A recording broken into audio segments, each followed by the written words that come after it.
So to give us an idea of the strength of the Ku Klux Klan in the mid-1920s, it's useful to remember that on August 8th, 1925, the Klan held a major parade in Washington, D.C. The Klan spent a great deal of time planning this parade. When they arrived, the press at the time noted that some of their cars had signs and placards on them saying that this car contains 100% Americans.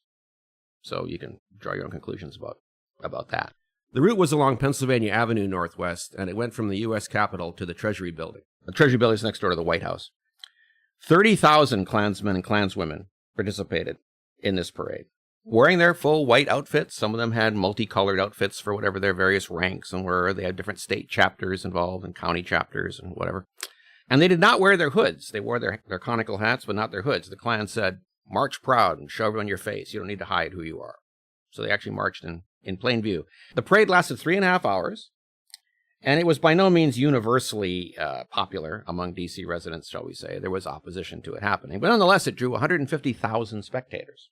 And it culminated in a rally where the Klan intended to have, their quote-unquote great orators, right, come up and give speeches. However, a storm hit right as they got started, and that kind of broke up all the speech-making, so they didn't get to do that part.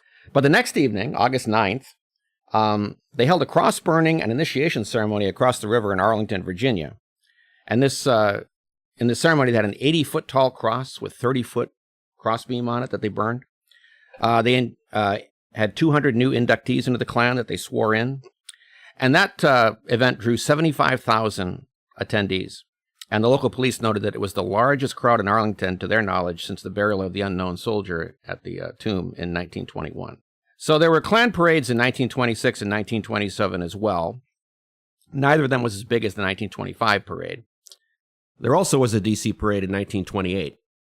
There may have been parades after that, I don't know. But it's true that Klan membership started to drop off around 1930. But it would surge again. Do you know when? Civil rights. It surged again in the 1960s. And why? Because of Civil rights. The civil rights movement. So that's when the Klan started to come back again.